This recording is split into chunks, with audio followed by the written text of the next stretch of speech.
This episode of YXC Underground is supported by Rob Romvey and his team at Romvey Wealth Management Group of RBC Dominion Securities in North Battleford. If you need someone to care for and invest your money, there is no better group of people than Rob Romvey and his team. Thank you for your support, Rob. Oh my gosh, the Friendship Inn has this energy to it that I've been here almost 2 years and I don't know what it is, but it's just here. It's the building, it's the people, it's the working group. It's just, that's my favorite part, coming into work and being like, hey, let's feed all these people. And we do it, we pull it off every time. I don't know how. Hello, I'm Eric Anderson. The voice you just heard belongs to Jenna Gull. She is one of the many voices you'll hear as we visit the Friendship Inn in Season 4, Episode 8 of YXC Underground.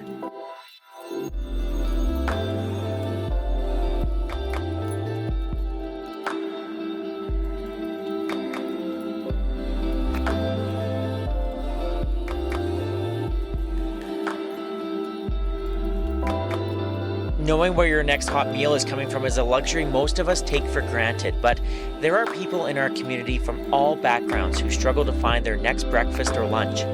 The Friendship Inn has spent the past 50 years helping vulnerable people in our community struggling with food security get the supports they need. And there was no way the organization was going to let the pandemic get in the way of their mission. We take you inside the Friendship Inn here on YXC Underground.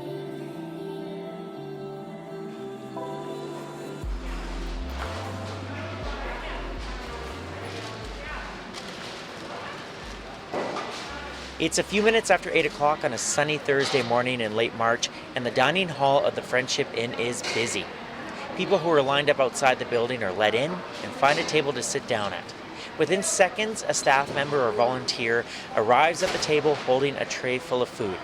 They say good morning to the guest, engage in a bit of conversation, and present them with breakfast.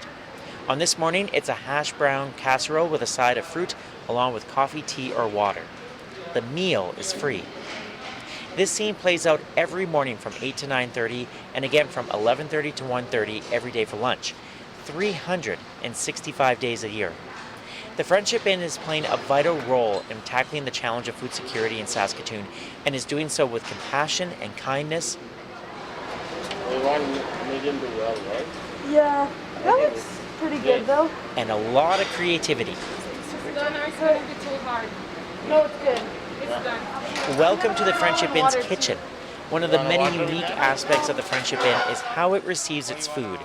It utilizes primarily donated food resources, which makes meal planning quite a challenge.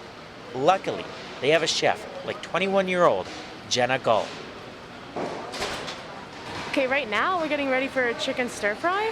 We're also getting ready for breakfast tomorrow. We're also getting ready for lunch on Saturday. Today's Thursday. Yes, sir. I see a whiteboard up there. Does that what's on the whiteboard? So the whiteboard, that's our menu, and we're gonna be looking at every single day ahead. Like today's Thursday, I am looking at Saturday. I'm looking at Sunday today already, and it's just 9 in the morning. And this is every day. Do you love it? Yeah, you know, it's kind of exciting sometimes, even though it can be overwhelming, but the team is so awesome. And when we're all working together and the energy's right, like nothing can compare. Yeah, you know what? One day a week, maybe it's Monday, maybe it's Friday, we start planning the menu for the next week. So I'm gonna erase Thursday today, and before we leave, there's gonna be a new menu on the board. And it changes though, it changes all the time, because if we get like a whole bunch of chicken in, then we'll just change it to chicken. And it's exciting and it's different every single week. See, and the fact that you just said you might get a whole bunch of chicken and then the next 3 days you've got to change because you're going to do some chicken things, that gives me anxiety. But you're okay with that? Yeah. I mean, yeah, it's not a big deal. It's okay. Sandra Kary's office overlooks the dining room on the second floor. Sandra is the executive director of the Friendship Inn and speaks with such compassion and gratitude when discussing the work she and her colleagues are doing. Sandra gave me a wonderful tour of the building, and then we were joined by Laura Herman, who is the development and engagement manager for the Friendship Inn. The three of us perched ourselves on the open-air hallway overlooking the dining room, and I started our conversation by asking Sandra how she describes the breakfast rush at the Friendship Inn. Okay, so we're right in the middle of our breakfast service, and this is what we do every single day. I'm standing over the balcony and I'm just watching folks come into our space and either deciding on eating in a dine-in way or with a takeaway meal. So we're watching the lineup come through, folks are seated, and our staff and volunteers are serving them their meal at their table, and they're enjoying the meal. So that's what we're looking at right now. This is a very, very busy place.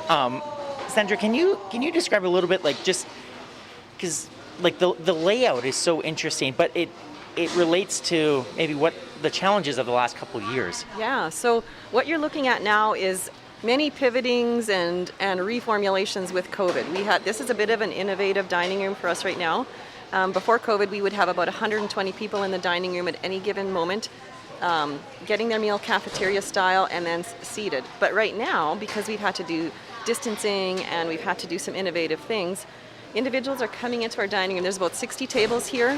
People are sitting one per table, except for the family tables.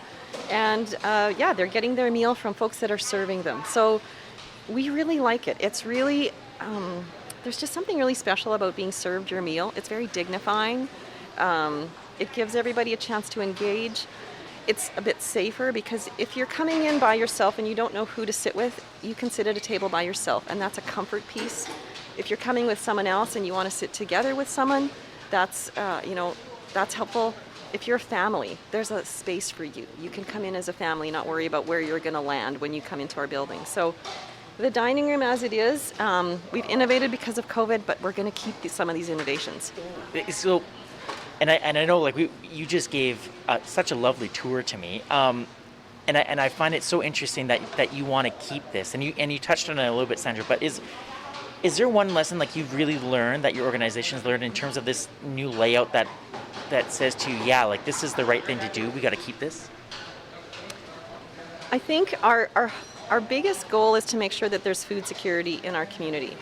And so having both a dine-in and takeaway allows for just more access, more ability for people who want to come in and stay and maybe socialize a bit, people who don't have the time to necessarily sit in the dining room. So our ultimate goal is food first and food security for people, and as many ways and access points as we can make it. We're serving up to 1,000 meals a day. So that means on any given breakfast, which is an hour long, we have about 150 dine-in and about 150 takeaway meals. And then we clean up and we do the same thing for lunch. So we have 90 minutes for lunch service, and we have about 350 people, 300 to 350 for lunch dine-in, and between 400 and 600 that'll do a takeaway meal. It's, yeah. When you tell people 1,000 meals a day, like, do people's jaws just hit the floor? Yeah. Yes. Yeah, it's a volume that most people don't really understand, and it's a marvel every day, even to us. It's so amazing to see how our kitchen pulls the food resources together to make that happen. I do want to ask about your amazing staff in the kitchen, because I find kitchens fascinating. Laura, there was something that Sandra mentioned in terms of the dignity that comes with coming and being served, and I think for a lot of people, maybe that wouldn't even cross their minds, but it's such an important thing, isn't it? Yeah, I think it's a gift that we can offer to people who may not receive something like that otherwise, right? To be able to bring them their meal, serve it to them, look them in the eye, ask, how are you today? If that's something that guest is wanting to engage in, or to just, if it's somebody who maybe doesn't want to have a conversation, to just still look them in the eye and, enjoy your meal and leave it at that. It's that personal way to convey a little bit of compassion to someone and offer our service to them in that way. I really like the word compassion, and I'm wondering if that's something that's really been on your guys' mind, especially these last couple years. Being compassionate it's right within our mission statement, right? It's what we do. We want to offer our services, whatever that may be, and do it in a compassionate, dignified way. It is very important, right? Everybody needs a hug in their day, in their life, right? And, we're not physically hugging our guests, obviously, but it's the way that we can demonstrate you're a person, you matter, you are a human, you deserve to be treated with compassion. So And it's Yeah. very true. I mean, yes, we serve 1,000 meals, but we're actually serving people. Like, primarily, we're serving people.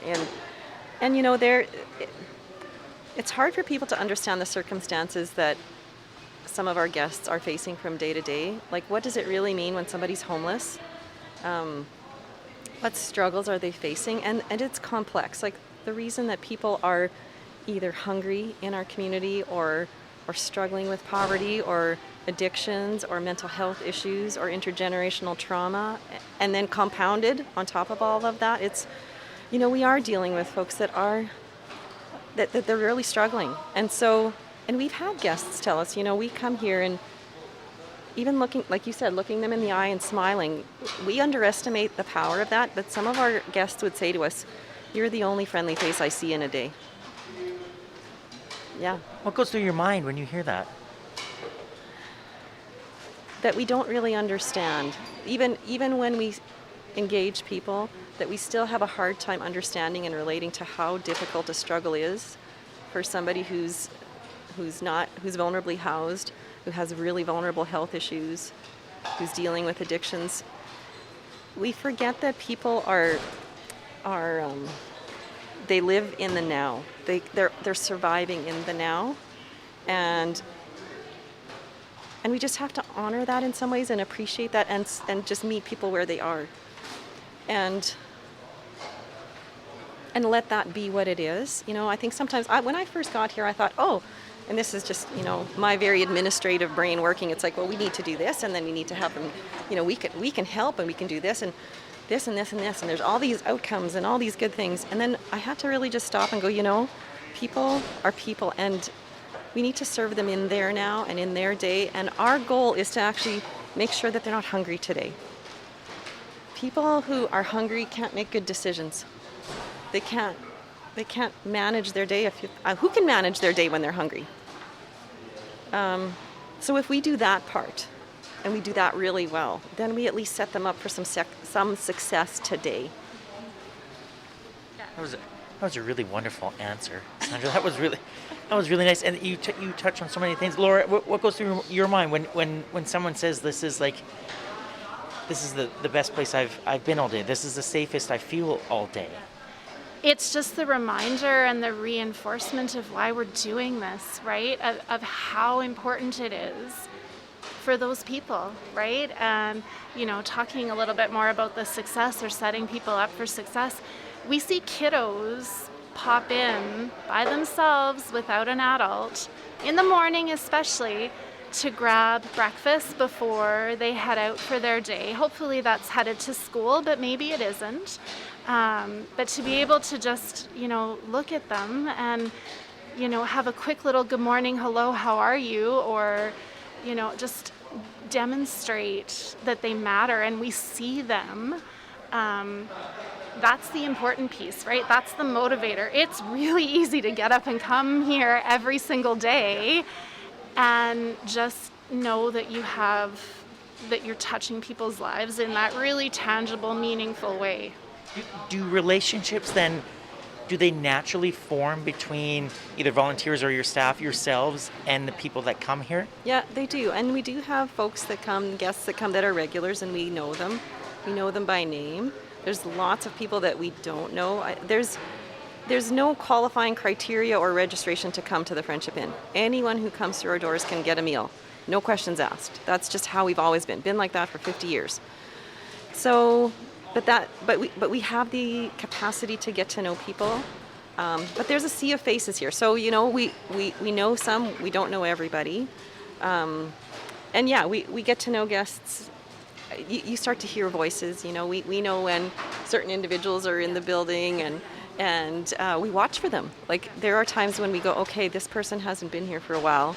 We get a little concerned, and we can actually connect and maybe do a wellness check or something like that. So we do watch out for the community. The community watches out for themselves too. Like, that's one thing we've learned too, is that they're not just random individuals. These people do know each other. They are part of this community as well. And we become part of their community together. So when volunteers and staff and all of our guests come together, yeah, we for sure get to know each other by name. We wear name tags. So, I mean, and that's just a simple thing. So people do know that my name is Sandra. When I go down and I talk to a guest, instinctively I go, and what's your name?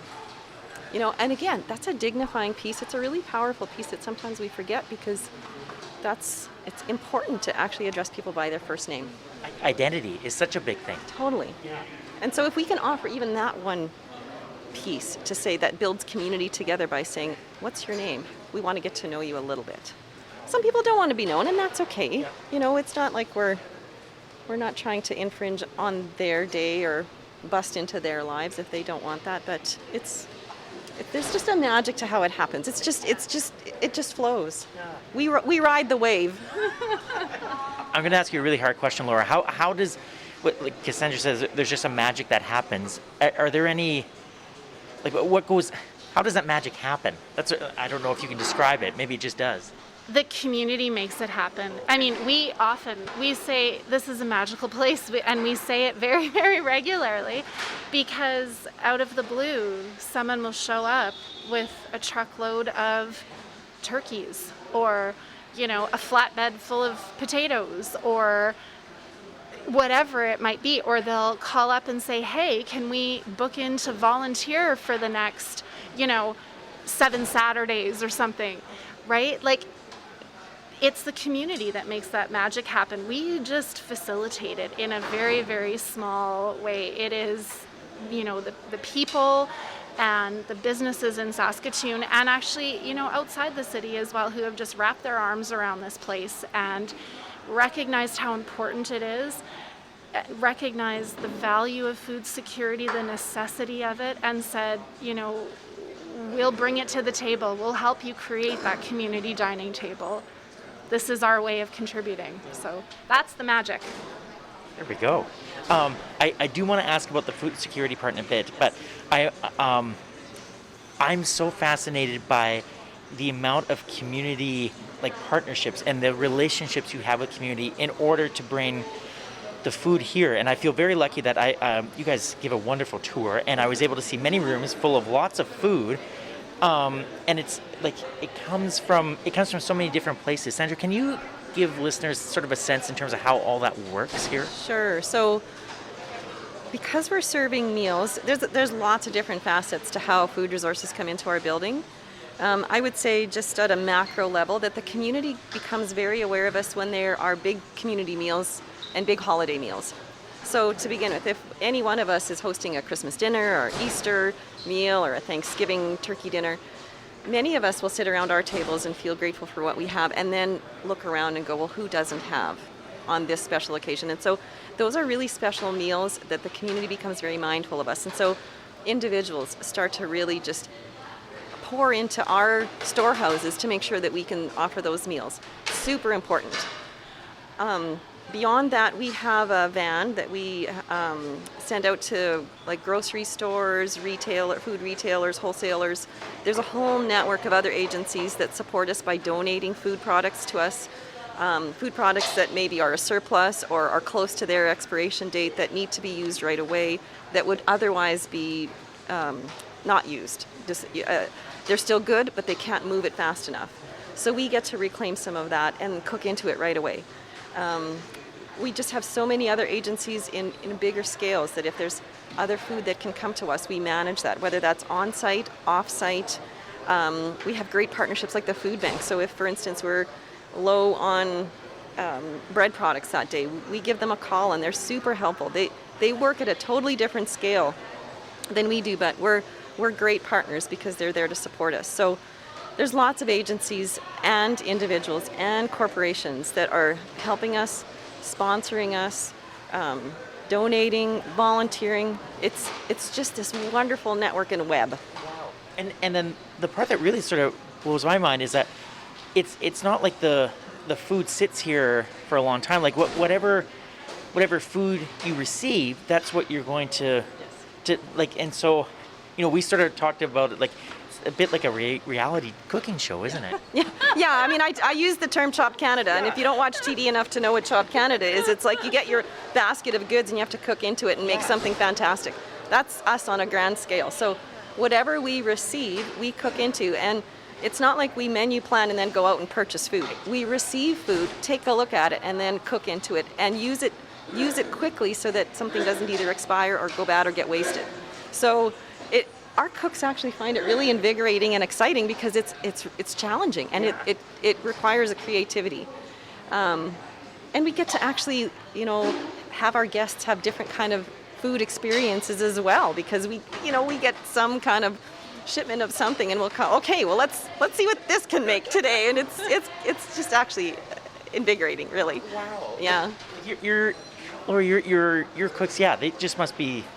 It's like, what are we going to get today, and then what can we make? Yeah, it's an adventure, right? I mean, it's choose your own adventure sometimes. You just never know. But, we supplement that too. We publish a wish list on our website, and we actually share that out with the community through our social media channels on a weekly basis. And, for example, if we go through an enormous amount of spices, dried spices, you can imagine making a meal that tastes good for 1,000 people or 1,000 meals every single day, right? You need a little bit of salt and pepper to go with that, right? And those aren't often things that are necessarily donated or through our surplus reclaimed channels, right? Because they're staple, they're safe on the shelves, right? So those are kind of some of the things that we actually ask for help with on a regular basis. But we do that through that wish list, and the cooks go, I need, some kind of random thingy, and we'll put it up and share it out to the community, and magically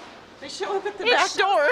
Back door, right? Like, that's part of the magic. I was just going to say, magic is a wonderful theme for this interview. How, is it a lot of work to develop those community, I was going to say partnerships, but it sounds more like friendships and working together? Is it a lot of work that goes into establishing them and nurturing them? I would say yes, but we've been around in the community for 50 odd years. So those relationships, we stand on the shoulders of those before us who have built a lot of those relationships, and so we get to continue them. But for sure, but it's a joy. We get to go and meet all of these grocers and food retailers, and they actually want to do it's a good thing. They're excited to do it as well, because they get to take some of their surplus things and share it back to the community as well. So it helps them too. But yeah,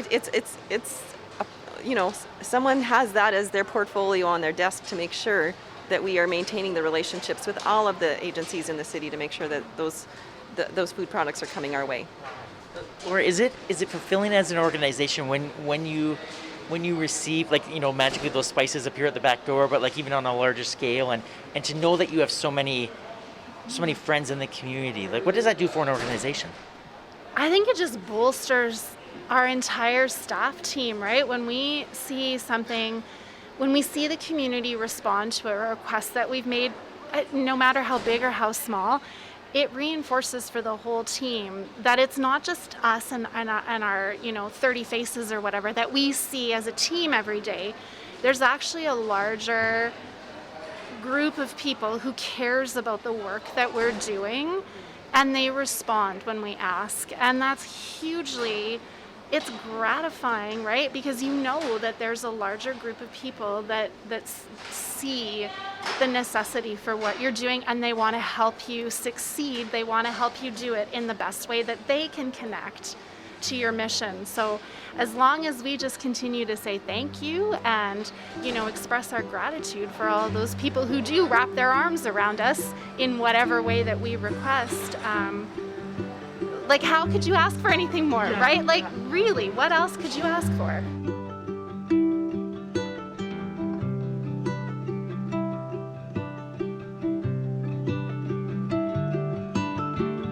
You're listening to Season 4, Episode 8 of YXC Underground. My name is Eric Anderson, and we are featuring the Friendship Inn. Follow and listen to YXC Underground on Apple Podcasts, Spotify, YXCUnderground.com, or wherever you find your podcasts. You can also find YXC Underground on Facebook, Twitter, and Instagram, which is where you'll see some wonderful photos taken at the Friendship Inn by Saskatoon photographer Molly Shikowski. Don't forget to leave a 5-star review if you like what you hear.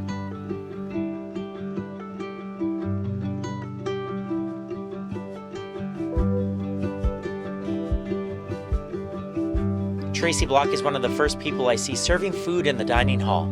She and her husband live in the neighborhood, and for the past 18 months, she has worked at the Friendship Inn. Tracy not only helps with serving people at breakfast and lunch, but also takes great pride in getting to know people and their stories. Very honored to be, trusted, I guess, with what's going on. I don't know. I just honored responsible, I guess. But, again, like part of that is you feel a responsibility, but then you just have to kind of let go of that too, because you aren't. And most cases I cannot help. Like I can point them to resources and stuff and listen, which is sometimes I think huge. They just want a friend kind of. But just being there for them. But it's so fun. I just love it. And I'm honored, really. That is the biggest thing. Yeah. And I was going to say too, I'm glad you brought up the fact that like sometimes it's enough just to listen, isn't it? Yeah, for sure. Yeah, I think people often they do, like when I've worked at the door and let people in, like there's lots of homeless people that access this place, but also lots of lonely people, like just seniors that are home alone or whatever, and they just need company and they need community, and so they come here for just conversation and yeah. It really does take a community to serve 1,000 meals a day, and the Friendship Inn could not do it without the support of volunteers, community partners, and private donors. In the final part of our conversation, Sandra Kary and Laura Herman discuss the importance of having long-lasting partners in the community and why it's so vital for the organization to get it right when it comes to helping our most vulnerable. I started by asking Sandra about the important role volunteers play at the Friendship Inn. It takes about 1,000 hours every month of volunteer effort to help us do what we do. We rely heavily on volunteers. They're part of our team. We consider them part of the team. They're not just external to us. They are the Friendship Inn along with us. And so again, throughout the pandemic, we because we need them, because we're so reliant on, we can't do what we do without volunteers.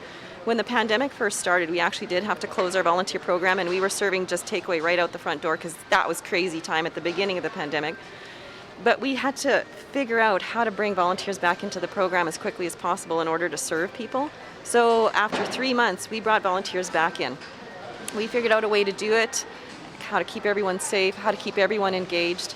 And it's just been a mark of our success because people want to help. Like we found lots of people really wanted, in the midst of a crisis in our community and in the world, they still want to find a way to support and contribute. And so when many other volunteer programs had closed down, we found a way to stay open to actually engage people. So now we've still retained a lot of those volunteers. They're still helping. They're still here to support us. And we're just so grateful. I think in terms of recruitment, it kind of manages itself once somebody's been in the building once. We have an enormous group of people who are here on a very regular basis, whether for them that's, a shift every month or maybe even once a week. They're here and they're hooked because there's something really gratifying about being able to contribute and serve in a really tangible way. That said, we'll quite often put out a call on social media saying, hey, our wish list this week is actually for volunteers or more helping hands and more helping hearts to help us serve all of those meals. The business community is very supportive of us as well, particularly around our Christmas campaign when we do our Fill the Plate campaign during the month of December, and we invite people to come in and support us for a day at the inn, and that can include a volunteer opportunity as well. So we will welcome, those corporate teams to come in and serve as a team, right? It's a team building activity for them. And they think they're going to do it just once, right? They sign up and we'll see you in December. And then all of a sudden, February, March, April, my phone starts ringing or my email starts going. They're like, hey, can we maybe come back and do that again? It was really fabulous. We'd love to come back for our next team retreat. And it's the same with community members, who come in just, a family unit or a group of friends or, neighbors who want to get together and do something together, and we offer them that experience. and then they seem to trickle back to us. So Just to spin off of that, the groups, like there's lots of individuals, there's lots of groups that come in as well. And when we were kind of coming out of restrictions through the pandemic, lots of our corporate partners or agencies were all working from home in their basements. But yet they could come here and have a volunteer experience. And it was many times that we would see a work team come together who hadn't literally seen each other in person in a long time. And they'd come here and they were just, so excited to see each other and serve because they're not working side by side like they used to. So that was kind of fun. There was a moment in time where it's like, we really are the community dining table because these work teams are just so excited to see each other. It was like homecoming. I love that story because you're so right with everyone being so isolated, the fact that they could come here and then come here and work together. Yeah.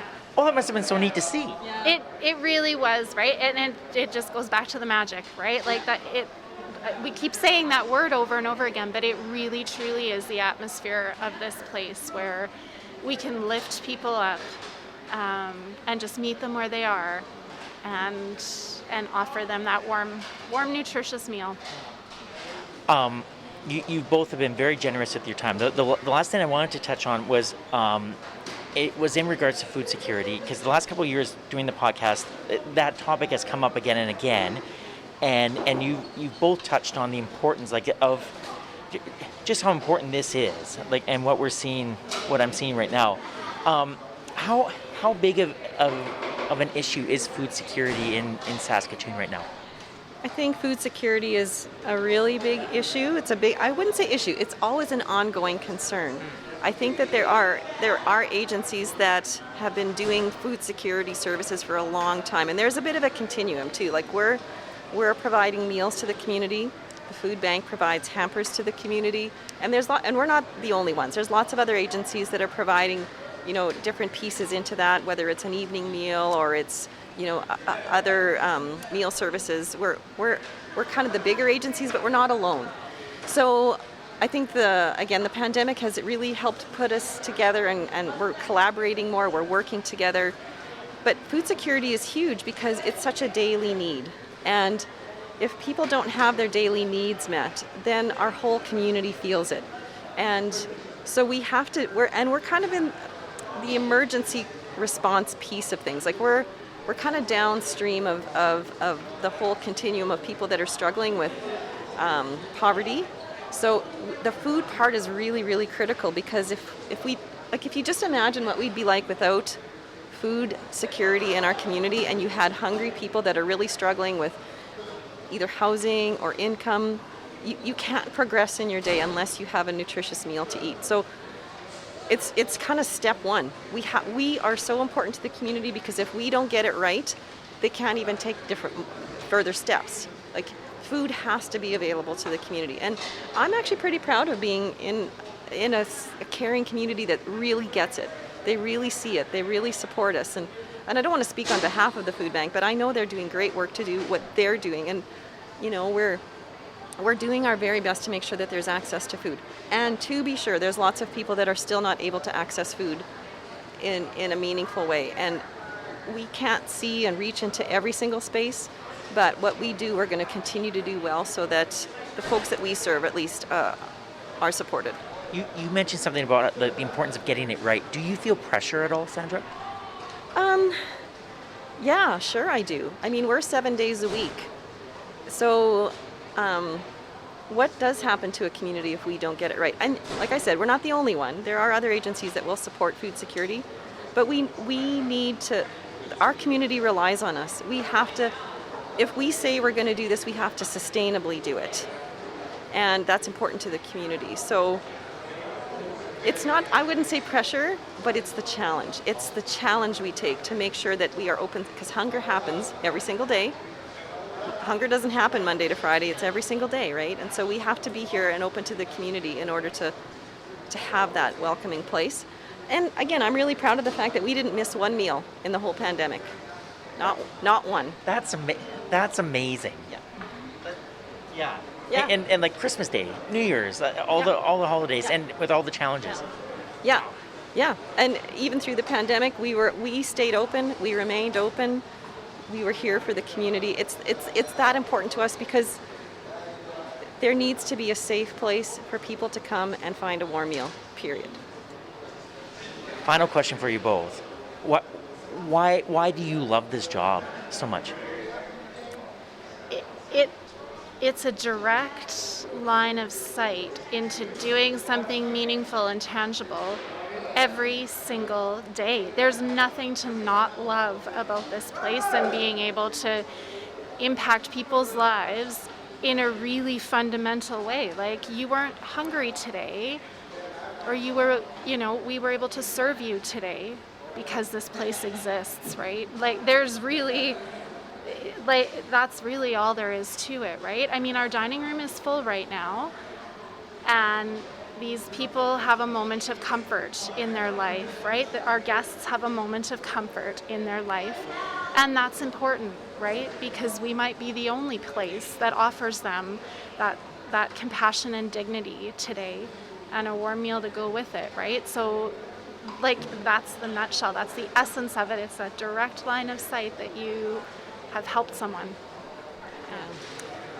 Oh, why do I love my job? I do. I love my job, and there's lots of times I skip around and I go to all the team members, and I do. I really like what I do. But I want to also add that it's not easy. And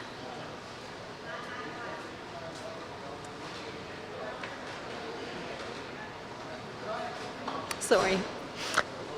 There are just days when you touch humanity and you are dealing with people who are struggling so deeply. And it's just hard. It's hard to watch people struggling in poverty. So as much as we think, and we're using the language that there's lots of magic happening and there's great team and there's great community, there's also people with real challenges and real struggles. And I think that's what keeps me motivated, is because we know we make a difference in their lives today. Sometimes it's hard because I wish I could make more of a difference. That's the challenging part. It's hard work, isn't it? It's hard work. Yeah. It's hard emotional work too. Like, there's a certain amount of, I get to go home to my bed at night knowing that people are sleeping on the street. That's our everyday, and it's just hard some days to really live in that reality. I'm wondering then, Sandra, and thank you for sharing that. The fact that you have a wonderful team with you, does that help on those hard days? Yes, absolutely. And on those hard days, when you're kind of dealing with all the others, like when you're dealing with all kinds of stuff on your desk that you might not be able to control and whatever, there's always challenges to leading an organization and dealing with certain pieces. But those are the days when I just want to put my running shoes on and go down to the floor and serve a meal. That's what makes me excited about coming to work, is because sometimes we lose sight of that we're dealing with people.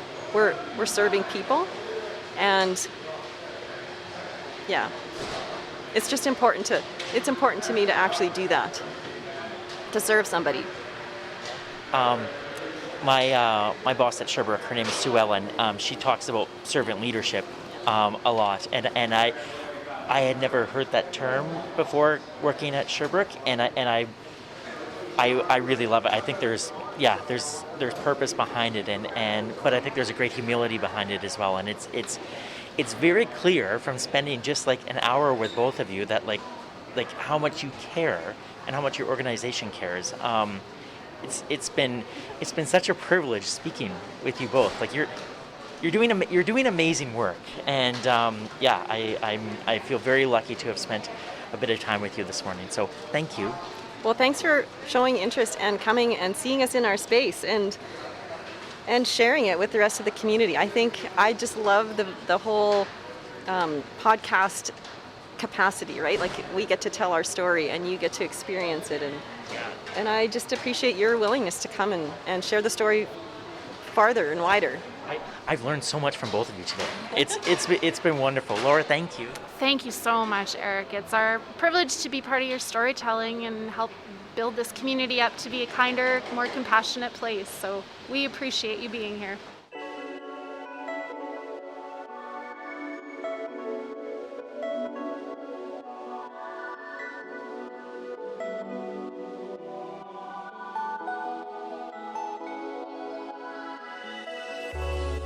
You have been listening to episode 8, season 4 of YXE Underground. My name is Eric Anderson. I host, produce, and edit this local independent podcast. My thanks to Sandra Kary, Laura Herman, Tracy Block, Jenna Gull, and the entire Friendship In team for welcoming me with open arms. And you can learn more about the organization by visiting friendshipin.ca.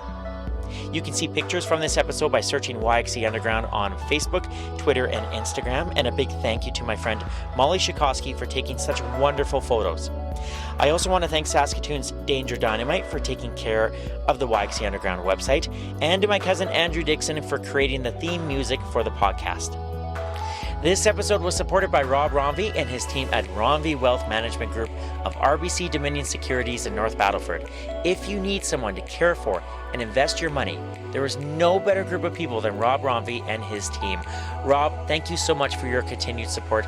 I really do appreciate it. Before I go, I would like to acknowledge that these interviews were gathered on Treaty 6 territory and the traditional homeland of the Métis. YXE Underground is a production of the Salthammer Production Company. My name is Eric Anderson. Thank you so much for listening, and we'll talk to you soon, Saskatoon.